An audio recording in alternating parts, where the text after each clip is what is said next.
go up to 2008, something quite interesting happened.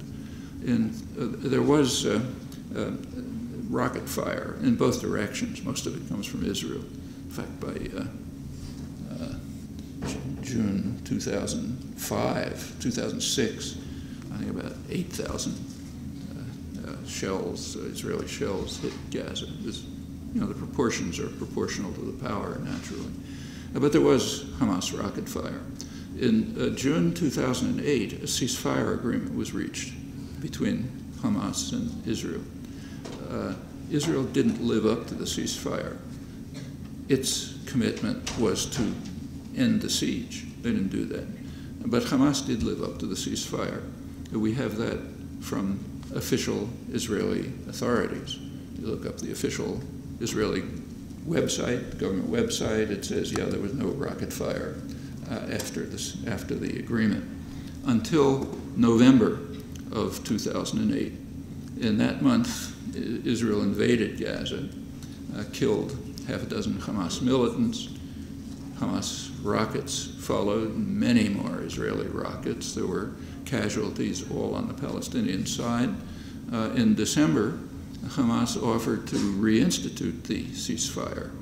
The Israeli cabinet considered it and rejected it. They preferred to use violence, and they invaded Gaza. Now that's the December 2008, January 2009 invasion, which was quite brutal and destructive. In the West, that's almost universally regarded as a legitimate act of self-defense, which was disproportionate. Even the human rights groups say that, Goldstone report and so on. That's totally false. Israel, of course, has a right of self-defense, but the issue is, does it have the right of self-defense by force? That's always the issue. Everyone has a right of self-defense. That doesn't justify violence, even in criminal law or international law. Did they have a right to use violence in self-defense? Answer, certainly not, because there were peaceful means. And they knew there were peaceful means. They could simply reinstitute the ceasefire, end the rockets, just as it had done before. But the US and Israel preferred to attack, and given their ideological power, they could establish that as the framework for interpretation. Then it continues until today. I mean, it essentially just, by now there's some relaxation of the bitter siege, but still the aid supplies going into Gaza are about a third of the level of what they were before the 2007 siege was instituted, barely enough to keep people alive. And I should say that in the area of the West Bank that Israel completely controls, Area C, about 60% of the West Bank, in that area, living conditions are even worse than Gaza. Not pretty.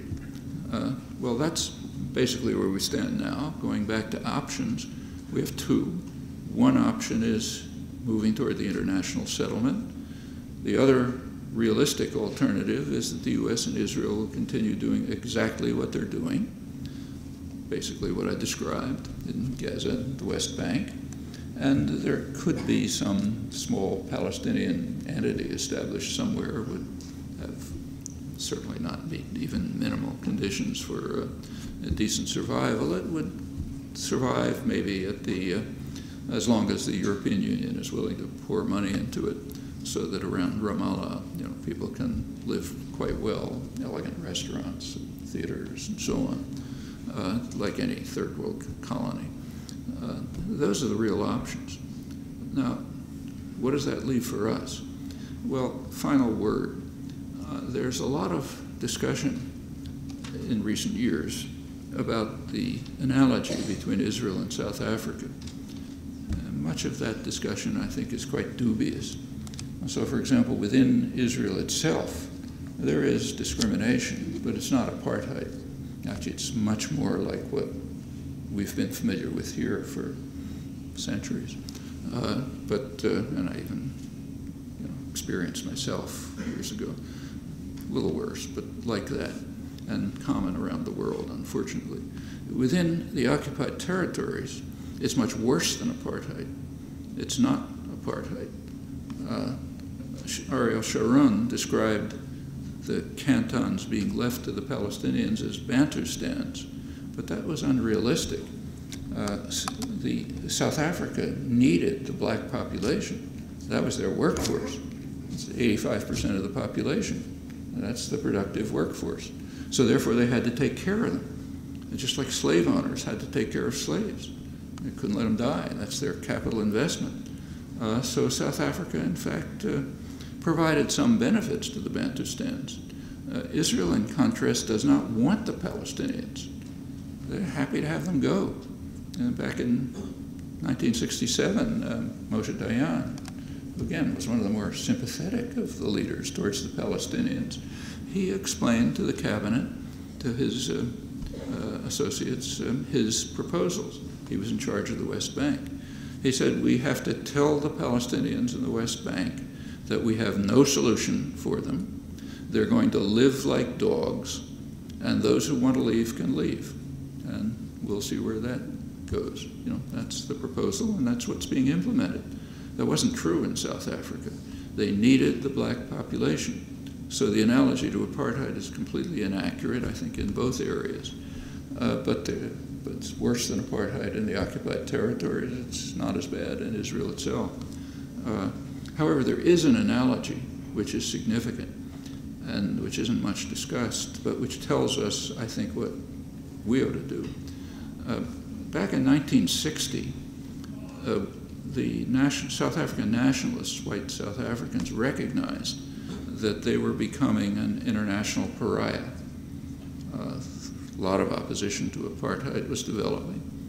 There was a big massacre, there was a lot of protests, and so on. At that point, the South African foreign minister called in the American ambassador and told him, look, we know we're becoming an international pariah.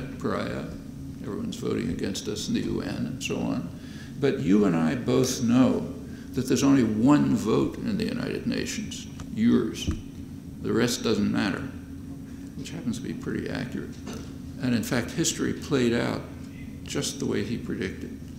Through the 60s and the 70s, opposition to apartheid increased.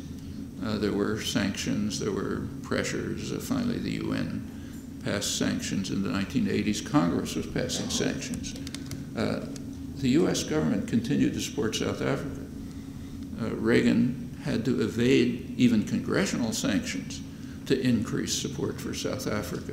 Both South African violence, repression internal to the country, but also South Africa's attacks in the neighboring states, Angola and Mozambique, which were no small business. They killed over 1 million people in those two countries. US continued to support it. As late as 1988, Washington condemned the African National Congress, Mandela's ANC, condemned it as one of the more notorious terrorist groups in the world. In fact, Mandela just was taken off the terrorist list 2 years ago. Now, for the first time, he can come to the United States without a special dispensation. So this is part of the famous war on terror. They're a terrorist group. We have to support white South Africa, no matter what the UN says, no matter what Congress says. And that continued. And by the late 80s, South Africa looked impregnable. They'd won everything. They were getting everything they wanted. They were very triumphant. Within the next 2 years, US policy shifted.